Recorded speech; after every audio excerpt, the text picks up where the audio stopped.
Bienvenue au cœur du crime, un podcast issu des archives d'Europe 1.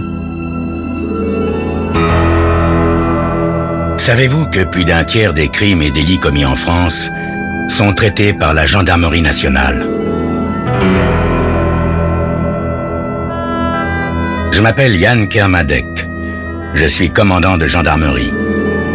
Je dirige une section de recherche dont la mission essentielle est une mission de police judiciaire.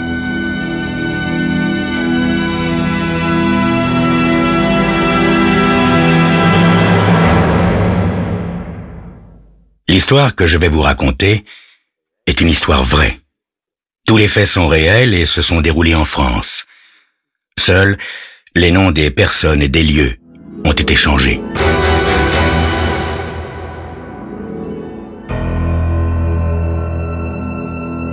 Pour Henri Cornel, c'est une journée comme les autres. En tout cas, jusqu'au moment où il s'apprête à fermer son guichet en fin d'après-midi. Il est en train de faire sa caisse quand il a tout à coup la sensation d'être observé. Et en levant les yeux, il voit en effet le président de la banque, M. Joshua Tipton en personne, qui le regarde faire depuis le seuil de son impressionnant bureau aux murs lambrissés de chêne. M. Tipton, vieux fauve à la crinière grise, vénérable banquier de la vieille école, manifeste généralement un intérêt des plus modérés pour des êtres aussi peu évolués que de vulgaires caissiers. La nouvelle que M. Tipton est sorti de son bureau pour observer attentivement Henri Cornel se répand à travers la banque comme une traînée de poudre, et bientôt tous les employés lancent des coups d'œil furtifs vers le guichet d'Henri. Mais si son cœur se met à battre follement, Henri ne montre aucun signe d'affolement. Il incline très respectueusement la tête en direction de M. Tipton et continue à travailler avec la même efficacité, le même calme. Au guichet voisin, la vie s'immobilise presque totalement quand M. Tipton s'abaisse jusqu'à traverser noblement le grand hall pour aller se planter devant la cage d'Henri. « Comment allez-vous, Cornel ?» fait cordialement le vieux fauve en se courbant légèrement. « Très bien, Monsieur Tipton. Et vous-même » Le président jette un coup d'œil par-dessus le guichet.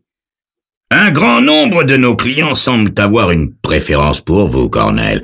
Ils aiment bien que vous vous occupiez d'eux. » « J'essaie de me montrer efficace, Monsieur Tipton. » « Voilà une attitude qui vous fait honneur. Vous êtes parmi nous depuis quelque temps déjà, n'est-ce pas, Cornel ?»« 5 ans, monsieur. » Simple période de mise au courant dans une banque comme la nôtre. Mais le temps n'étant lui-même qu'un instrument de mesure, lance bravement Henri. Ce qui compte, c'est la diligence avec laquelle l'employé travaille. Monsieur Tipton hausse les sourcils en signe d'attention. Tout à fait exact, mon garçon. Souvent malade, Cornel? Pas un seul jour d'absence, monsieur. Le président dévisage Henri un moment, puis se racle la gorge. Oui, bon, très bien, content d'avoir bavardé avec vous, Cornel. Tout le plaisir était pour moi, monsieur. Henri réussit à se contenir jusqu'au moment où il se retrouve seul dans son petit appartement de célibataire, meublé sommairement mais fort bien entretenu. Il débouche alors une bouteille de scotch, s'en verse une rasade généreuse et pose délicatement sur la platine de sa chaîne stéréo son disque de jazz préféré. Quelques instants plus tard, il n'a plus rien de commun avec le Cornel discret et pondéré qui travaille avec tant d'application à la banque. Son verre à la main, il danse à travers la pièce en riant si fort qu'il couvre presque le son de la musique, pourtant poussé à fond. En 2 entrechats, il gagne ensuite sa minuscule cuisine. Pas de doute, se dit-il en mettant à frire dans la poêle un steak haché. Non, pas de doute, les paroles de M. Tipton ne peuvent pas signifier autre chose. Paul Hartmann, l'actuel caissier en chef, est sur le point d'être nommé vice-président de la banque. Tout le monde est au courant, mais jusqu'à ce jour, rien ne laissait prévoir qui le remplacerait à ce poste. En tant que caissier principal, se dit Henri, je jouirai d'une confiance illimitée et du libre accès à cette fabuleuse salle des coffres. Pour Henri Cornell, le grand jour est presque arrivé. 5 ans de patience, de travail et de réflexion vont bientôt être couronnés de succès. Ces années lui semblent déjà lointaines et presque irréelles. Oui, comme il lui semble loin ce jour de décembre où il a franchi pour la première fois le seuil de cette banque. Il était alors vendeur en quincaillerie et avait entendu dire qu'on demandait un employé à la banque voisine. Il a tout de suite fait bonne impression sur M. Tipton, alors vice-président, et qui a vu en lui un garçon certes sérieux, mais aux besoins réduits et aux ambitions modestes. Ah, s'il savait, songe Henri, en retournant son steak haché dans la poêle.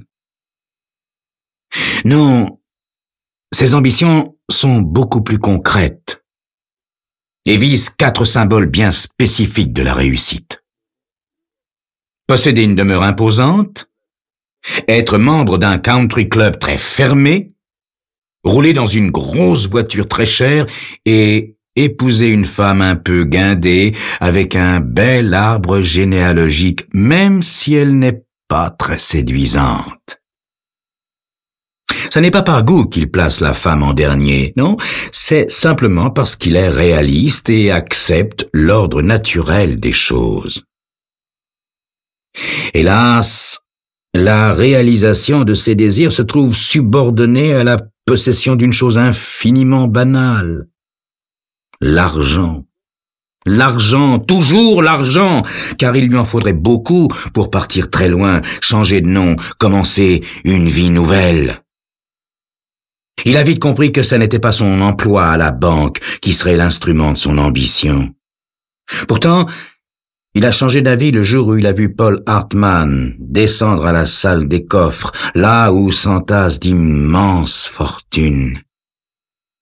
Et cette pensée lui est venue tout naturellement à l'esprit. Si j'étais Paul Hartmann, je disparaîtrais un beau jour avec le magot, et quand on découvrirait le poteau rose, je serais déjà loin. Ayant libre accès à la salle des coffres, je pourrais bourrer de billets l'intérieur de mes vêtements, après y avoir aménagé des poches secrètes. Après, je n'aurais plus qu'à enfiler mon par-dessus, à dire au revoir à tout le monde et à sortir de la banque comme une mine d'or en marche. Je changerais les billets dans un autre état et je pourrais vivre de ma fortune, quelque part dans le Vermont, par exemple. Qui aurait l'idée d'aller chercher le plus hardi des pilleurs de banque dans un country club très select du Vermont?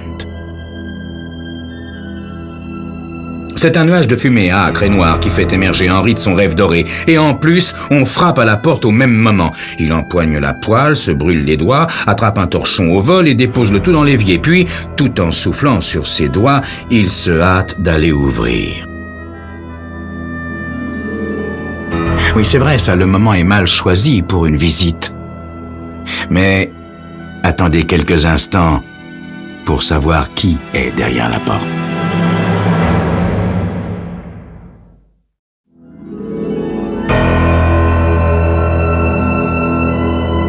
Henri Cornell, modeste employé de banque, rêve de richesse et de prestige. Et l'occasion ne va pas tarder à se présenter. Monsieur Tipton, le président de la banque où il travaille, est si favorablement impressionné par ses compétences qu'il est sur le point de le nommer caissier principal. Et une fois caissier en chef, il aura accès à la salle des coffres, une salle des coffres qu'il a bien l'intention de vider pour vivre dans le luxe, sous d'autres cieux. Ses lèvres pulpeuses et fardées esquissant un sourire enjôleur, Mavis Benson se tient sur le seuil. Elle a emménagé dans l'immeuble quelques semaines auparavant. Le visage et la silhouette plus qu'agréables, elle est blonde avec de grands yeux bleus. Henri la trouve bien un rien envahissante pour son goût, mais ils sont devenus presque amis depuis le jour où elle est venue lui emprunter du sucre, quelque temps après son arrivée. « Bonjour, Henri. »« Bonjour, Mavis. » Elle lui effleure la joue d'un doigt léger et son sourire se fait plus enjôleur encore. « Vous ne voulez pas venir dîner avec moi? J'ai fait des spaghettis comme les Italiens eux-mêmes voudraient pouvoir en faire, mais il y en a trop pour moi toute seule. » Henri pense au petit tas carbonisé qui gît au fond de sa poêle dans son évier. « Ma foi, parfait, » dit Mavis en le prenant par le bras pour achever de le convaincre. « J'ai même du vin rouge pour aller avec. » « Si vous êtes sûr que je ne vous dérange pas, Mavis, » dit Henri en pensant aux 2 costauds qu'il a vus 2 ou 3 fois en compagnie de la jeune femme.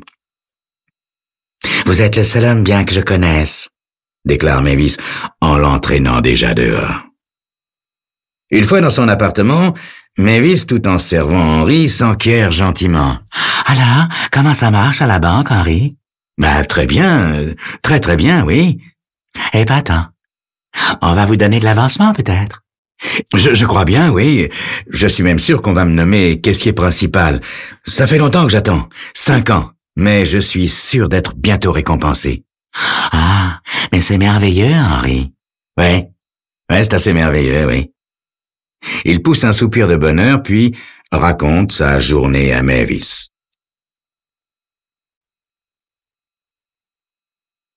Le lendemain matin, il se réveille en pleine forme. Il fait un quart d'heure de gymnastique, puis se prépare à un copieux petit déjeuner. Même la date ne l'ennuie pas aujourd'hui.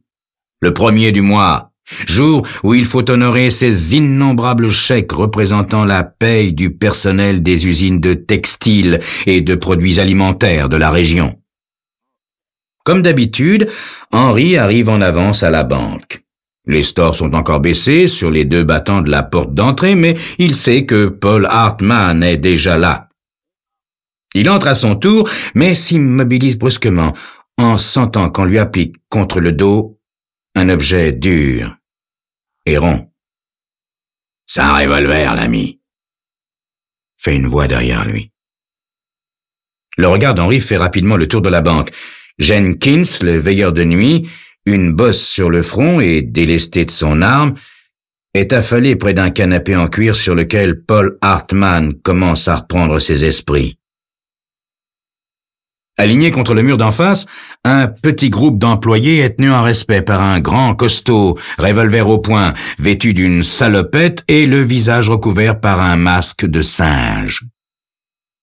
En salopette, lui aussi, mais avec un masque de chat, l'individu resté derrière Henri pousse celui-ci en avant. « Allez, Oust, remplis-moi ces sacs, remplis-les de tout le fric que t'as préparé pour la paye. »« Garde ta salive !» conseille l'autre. « Surveille plutôt ces lascars pour que tout se passe bien, jusqu'à ce que le fric soit dans la bagnole de la fille. » La fille. La fille. Henri a un brusque coup au cœur. Elle, évidemment, ça ne peut être qu'elle. Mavis Benson, pas de doute là-dessus. Le singe et le chat ont bien la taille et l'allure des 2 costauds qu'il a vus avec elle. Le choix de son appartement, son amitié avec lui, tout ça a donc été combiné. « Hé, toi, le vieux !» dit l'un des 2 gangsters à Jenkins. « Va aider le caissier à se remettre sur ses guiboles et aller m'ouvrir la salle des coffres. »« Oui, monsieur, tout de suite !» dit Paul Hartmann d'une voix de gosse pleurnichard. Henri a l'impression que le monde s'effondre autour de lui. Ces êtres immondes, ces abominables usurpateurs vont s'emparer dans quelques minutes du trésor auquel lui, Henri Cornell, a sacrifié des années de sa vie. Et avec la complicité de ce froussard d'Hartmann par-dessus le marché. Ah non! Non! Un cri sauvage s'échappe de sa gorge. Du pied, il cherche le bouton d'alarme sous le bureau du comptable. La sonnerie déchire l'air. Un coup de feu retentit. Une employée se met à hurler. Paul Hartmann, pris de malaise, s'effondre sur le sol de tout son long. Henri a vaguement conscience de se mouvoir, incapable d'arrêter le cri strident qui sort de ses lèvres. Il sent soudain dans sa main un objet étrange. Il plie le doigt, pointe l'objet en avant, et la banque résonne d'un coup de feu. Puis, il a l'impression que la moitié de l'immeuble s'écroule sur son épaule droite. Le résultat est si foudroyant qu'il s'évanouit. En sortant du royaume de l'inconscience, Henri commence par s'agiter, puis gémit un peu. Enfin, il ouvre lentement les yeux. Un médecin, une infirmière et Monsieur Joshua Tipton, le président de la banque, sont penchés avec sollicitude sur son lit d'hôpital. « Je suis là, mon petit, je suis là », dit Monsieur Tipton, comme s'il parlait à son propre fils. « Est-ce qu'ils ont réussi ?» articule faiblement Henri. « Non, mon petit Henri, non, non, non. Quand ils ont vu que les choses tournaient mal, ils se sont enfuis. Mais on les a arrêtés. Malheureusement pour eux, ils étaient à pied. En entendant les coups de feu, la jeune femme blonde a démarré. Et dans sa panique, elle est allée se jeter contre le pilier d'un pont. Elle est la seule victime. » « À présent, il vaudrait mieux le laisser se reposer, monsieur, » conseille le médecin. « Oui, dans un instant, docteur. Mais d'abord, mon cher Henri, je tiens à vous annoncer quelque chose qui vous aidera à vous rétablir. Quand vous reviendrez parmi nous, vous ne serez plus un simple caissier. La façon lamentable dont s'est conduit Hartmann m'a convaincu qu'il n'était pas fait pour être vice-président. En revanche, votre expérience, vos années de service et la preuve que vous nous avez donnée de votre zèle discret vous rendent digne de ces fonctions, mon garçon. Bienvenue dans notre conseil d'administration, monsieur le vice-président. Ah! Fait simplement Henri en réfléchissant à toute allure. En 5 ans, se dit-il, il en est venu à aimer cette banque. Et à part cette demi-portion d'Hartmann, tous ses collègues sont très agréables. Quant à Monsieur Tipton, eh bien, on dirait que sous son physique de fauve se cache un cœur d'or. Il se dit aussi qu'après tout, les vice-présidents de banque sont souvent membres de country clubs, qu'ils ont d'imposantes demeures, de belles voitures et les moyens de courtiser les descendantes un peu snobs de vieille lignée. Son idée de salle des coffres lui semble tout à coup vraiment puérile. En tout cas, indigne d'Henri Cornell, vice-président, probablement président dans quelques années. « Oui, mon cher Henri », continue à déclamer Tipton dans son style le plus ronflant. « Oui, mon cher ami, nous serons fiers d'avoir parmi nous un homme ayant votre sens du devoir et votre noble respect pour notre grande institution. Vous l'avez exprimé avec ferveur, bien que d'une façon un peu abstraite, nous a rapporté Jenkins. » Henri a un bref sursaut. « Ah bon, moi j'ai exprimé... »« Oui, certainement, mon cher Henri. Vous ne vous souvenez pas, lorsque vous êtes tombé, frappé par la balle du gangster, vous vous êtes mis à hurler de toutes vos forces, Cornell, et les paroles héroïques que vous avez prononcées étaient mot pour mot celles-ci. Vous n'aurez pas mon coffre, non, jamais vous n'aurez mon coffre, mon coffre.